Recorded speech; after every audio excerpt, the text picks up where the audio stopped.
हज़रत सैयदना नसर बिन साद रहमतुल्लाह ताला अलैह फरमाते हैं कि किसी की आंख से खशियत इलाही से आंसू बहते हैं तो अल्लाह अज़्ज़ा वजल उसके चेहरे को जहन्नम पर हराम फरमा देता है, और अगर उसके रुखसार पर बह जाए तो क़यामत के दिन ना वो जलील होगा और ना उस पर कोई जुल्म होगा। और अगर कोई गमगीन शख्स अल्लाह अज़्ज़ा वजल के खौफ से कुछ लोगों में रोए तो अल्लाह अज़्ज़ा वजल उसके रोने के सबब उन लोगों पर भी रहम फरमाता है। आंसू के अलावा हर अमल का वजन किया जाएगा और आंसुओं का एक कतरा आग के समंदर को बुझा देता है। हज़रत सैयदना अब्दुल्लाह बिन उमर रज़ियल्लाहु ताला अन्हुमा ने इरशाद फरमाया, अल्लाह अज़्ज़ा वजल के खौफ से आंसू का एक कतरा बहाना मुझे 1000 दीनार सदका करने से ज्यादा बेहतर है।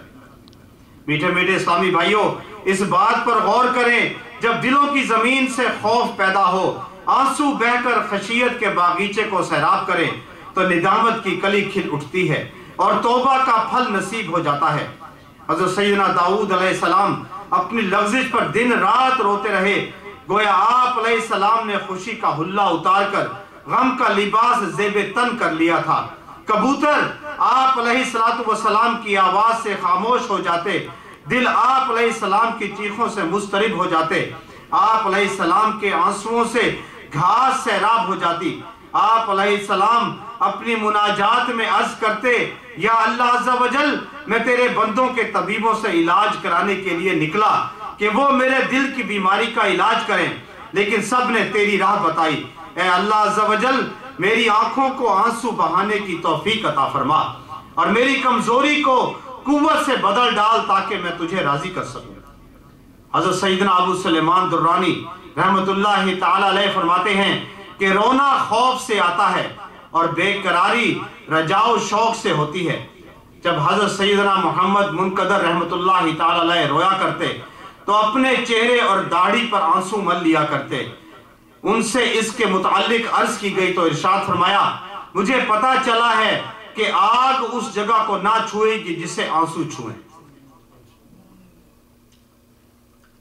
ऐ मेरे अजीज, ये रोना गुनाहों की आग को बुझाता, दिलों की खेती को जिंदा करता और मतलूब तक पहुंचाता है। अपनी तन्हाइयों में बेवफाइयों पर रोता रहे और दिन रात लफ्ज़िशों और गुनाहों पर आंसू बहाता रहे।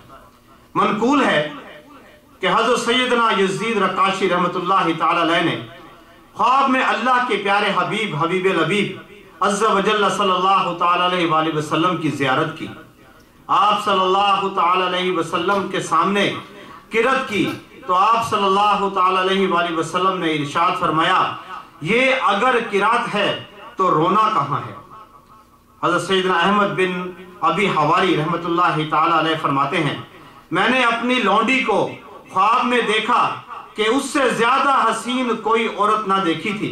उसका चेहरा हुस्न जमाल से दमक रहा था। मैंने उससे पूछा, तेरा चेहरा क्यों इतना रोशन है? तो वो कहने लगी, आपको वो रात याद है जब आप रहमतुल्लाह ताला अलैह अल्लाह अज़्ज़ा वजल के खौफ से रोए थे? मैंने कहा, जी हाँ। उसने कहा, आपके आंसुओं का एक कतरा मैंने उठाकर अपने चेहरे पर मल लिया तो चेहरा ऐसा हो गया जैसा आप मुलाहिजा फरमा रहे हैं। अल्लाहु अकबर। हज़रत सैयदना अता सलमी रहमतुल्लाह ताला अलैह के बारे में मनकूल है कि आप रहमतुल्लाह ताला अलैह बहुत ज्यादा गिरिया उजारी फरमाते। आप रहमतुल्लाह ताला अलैह से इसके मुतालिक पूछा गया तो आपने इरशाद फरमाया, मैं क्यों ना रोऊं हालांकि मौत के फंदे मेरी गर्दन में हैं। कब्र मेरा घर है और कयामत मेरा ठिकाना है और अपना अपना हक मांगने वाले मेरे इर्द गिर्द खड़े होकर पुकार रहे हैं, ऐ शख्स, हमारे और तुम्हारे दरमियान मैदान महशर में फैसला होगा। हज़रत सैयदना यज़ीद रकाशी रहमतुल्लाह ताला अलैह अपनी मौत के वक्त रोने लगे तो उनसे अर्ज की गई, आप क्यों रोते हैं? तो इरशाद फरमाया, मैं इस वजह से रोता हूं कि अब मुझे रातों के कयाम, दिन के रोजों और जिक्र की मजालिस में हाजिरी का मौका न मिलेगा। हज़रत सैयदना इब्राहीम बिन अदहम रहमतुल्लाह ताला अलैह फरमाते हैं कि एक इबादत गुजार शख्स बीमार हो गया तो हमने उसकी इयादत के लिए उसके पास गए, وہ لمبی لمبی سانسیں لے کر افسوس کرنے لگا